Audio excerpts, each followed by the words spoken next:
Terima kasih Anda masih bersama kami di Halo Indonesia. Pemirsa, kita akan melanjutkan perbincangan tentang bagaimana peran rumah ibadah dan tokoh agama dalam penanganan pandemi COVID-19 saat ini bersama Bapak Arief dan Bapak Johannes Joko. Bapak-bapak masih bersama kami di Halo Indonesia. Masih, Mbak. Baik, saya mau ke Pak Arief. Kemudian ini ada inisiasi gerakan yang sangat luar biasa begitu menyatukan bagaimana gotong royong dan semangat toleransi. Kemudian kalau mungkin boleh disinggung sedikit seperti apa pembagian dari bantuan tersebut, bagaimana kemudian dua rumah ibadah ini kemudian merangkul masyarakat yang membutuhkan di tengah pandemi. Apakah mungkin ini masih menggunakan tim-tim dari masing-masing rumah ibadah atau memang ini bersatu padu ini untuk menyalurkan berbagai bentuk bantuan sosial begitu untuk masyarakat sekitar? Ya. Yang pertama, saya pengen sampaikan bahwa inisiatif rumah ibadah masing-masing untuk membantu warga ini sudah berjalan sejak awal pandemi ya. Bahkan kami menyebutnya ya, kalau kami di Islam, masjid itu harus jadi epicentrum virus baik gitu ya. Kalau COVID ini virus COVID ini menyebar dengan cepat, maka kita juga berharap transmisi virus kebaikan ini juga harus bergerak dengan cepat dan itu dari rumah ibadah. Seperti yang tadi disampaikan oleh Mas Joko gitu ya, bahwa sebenarnya inisiatif yang kita dorong dari rumah ibadah masing-masing ini karena kesadaran tadi bahwa rumah ibadah ini yang mungkin posisinya paling sentral di tengah-tengah masyarakat dan juga mungkin paling akurasi untuk mengetahui masyarakat atau umatnya itu yang paling membutuhkan itu ya di rumah ibadah itu. Ditambah lagi tadi nggak ada rasa ada hambatan psikologi misalnya tadi ya disampaikan Mas Joko, misalnya di tempat yang lain ada hambatan ketakutan, mungkin misalnya juga kita coba kemarin vaksinasi di beberapa rumah ibadah kan, misalnya teman-teman gereja, teman-teman di masjid itu kan luar biasa gitu dampaknya. Masyarakat yang tua-tua, misalnya yang lansia yang sebenarnya sudah ada di kelompok prioritas pertama, mereka baru datang belakangan karena merasa bahwa mereka nyaman di rumah ibadah, mereka bisa cepatlah beradaptasi gitu karena memang sehari-hari mereka di sana.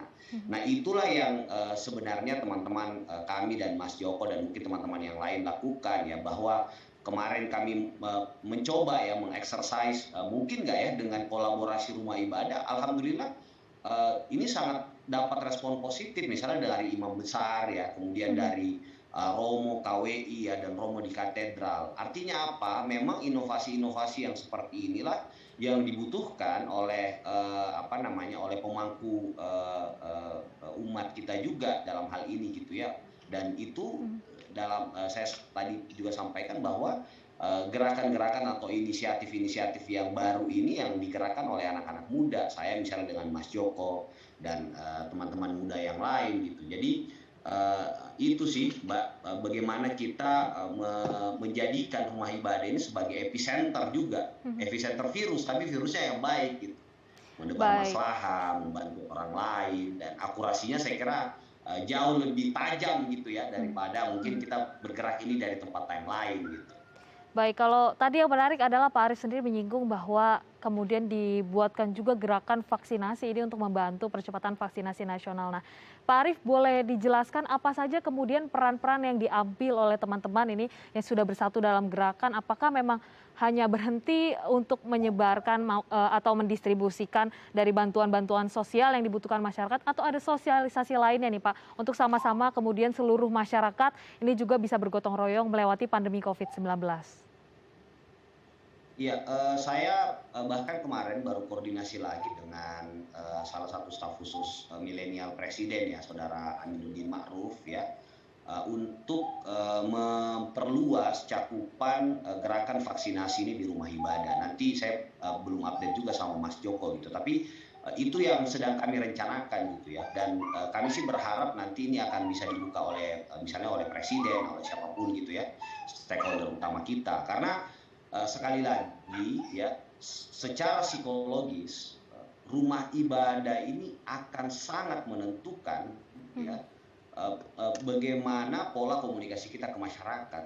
Harus diakui rumah ibadah ini punya trust yang tinggi gitu ya Mhm. terhadap umat beragama kita, sehingga karena seperti itu maka harus kita benar. Mhm. Kita ke Pak Johannes Joko, mungkin kita agak terputus dengan Bapak, Arief. Pak Johannes, kemudian boleh dijelaskan seperti apa juga dari teman-teman di gerakan ini, kemudian juga, membangkitkan semangat teman-teman anak-anak muda begitu. Siapa saja kemudian yang terlibat akhirnya juga, dan seperti apa peran mereka juga yang dituntut untuk hadir di tengah pandemi COVID-19 ini? Pak Johannes. Ya, Mbak. Mas, baik. Sebenarnya teman-teman muda juga kami libatkan, justru mereka motornya, Mbak. Mhm. Kami ini, saya sama Pak Arief ini juga cuma tukang provokasi aja gitu, Mbak. Tapi sebenarnya yang bergerak itu adalah teman-teman muda, teman-teman dari HMI, Himpunan Mahasiswa Islam, kemudian teman-teman dari PMKRI, Perhimpunan Mahasiswa Mhm. Katolik Republik Indonesia, dan kami juga akan berharap menggandeng kelompok-kelompok organisasi kemahasiswaan lainnya, terutama kelompok-kelompok Cipayung. Mhm. Karena memang yang perlu kita lakukan adalah ini perlu kolaborasi bersama, Mbak. Tidak bisa hanya dikerjakan oleh satu kelompok saja atau kelompok tertentu. COVID ini akan panjang kita kita bermain dalam COVID ini. Kita harus pinter-pinter untuk bisa mengantisipasi seluruh kemungkinan-kemungkinan yang terjadi ke depannya. Kita tidak bisa mengatakan bahwa kita sudah aman-aman saja. Mhm. Karena kenyataannya memang misalnya kayak Amerika yang kemarin mereka mengatakan aman-aman saja, per hari ini dia penambahan COVID-nya hampir hampir lebih 100.000 orang.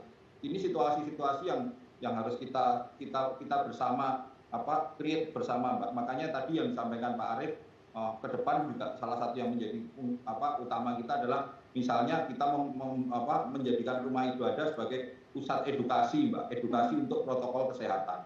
Karena pandemi COVID ini hanya salah satu kekuatan kita untuk bisa menahan pandemi COVID ini adalah dengan kita taat prokes. Dan saudara-saudara kita yang Muslim itu punya instrumen yang sederhana, tetapi instrumen itu sangat kuat, Mbak, Mhm. powerful di tengah-tengah masyarakat, yaitu adalah pengeras suara di masjid-masjid itu, Mbak.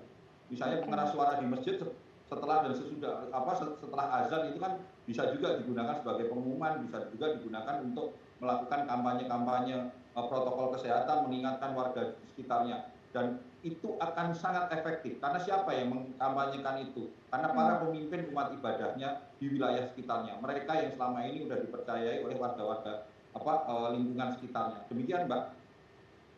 Oke, Pak Arief, kemudian bagaimana ke depannya, apakah ini akan gerakannya diperluas begitu dengan tadi ya, ada kolaborasi yang lebih luas begitu dari teman-teman lintas agama, dan apa kemudian fokus ke depannya dari gerakan ini, Pak?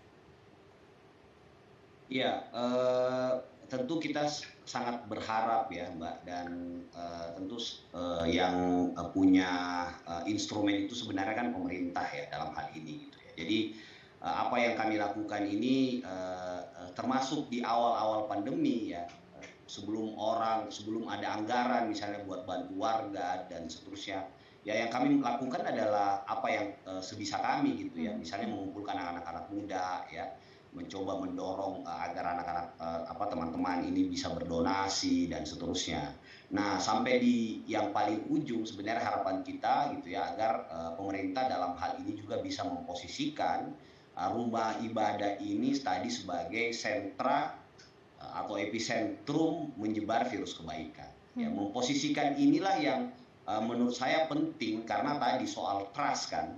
Jadi kami sih dengan segala upaya yang kami lakukan, kami mengajak sebisa mungkin ya berbagai pihak ya anak-anak muda, kelompok anak muda yang lain, mendorong mereka berinisiatif ya. Dan waktu awal pandemi saya alhamdulillah tuh hampir seluruh provinsi saya samperin, Mbak, buat mengajak anak-anak muda gitu ya Mhm. untuk mengedukasi 3M dan seterusnya dan seterusnya. Dan sampai hari ini kami menganggap peran itu harus terus kami lakukan gitu ya, bahwa kemudian dampaknya seperti apa itu bagi kami sih nggak terlalu jauh mikir dari ke situ ya. Yang Baik. penting kami melakukan yang terbaik buat bangsa dan negara ini. Baik, memang harapannya kemudian virus kebaikan tersebut makin memperluas begitu ya, dan kita sama-sama bisa menangani pandemi COVID-19 ini dengan gotong royong. Pak Johannes Joko, Pak Arief, terima kasih telah hadir bersama kami di Halo Indonesia. Selamat kembali beraktivitas, semoga gerakannya ini semakin luas dan sukses selalu, Bapak-Bapak. Terima kasih, Mbak. Terima kasih, Pak Arief. Sampai ketemu. Terima kasih, Pak Joko. Dan pemirsa, usai jeda kita akan menghadirkan informasi menarik dan inspiratif lainnya. Tetap bersama kami di Halo Indonesia.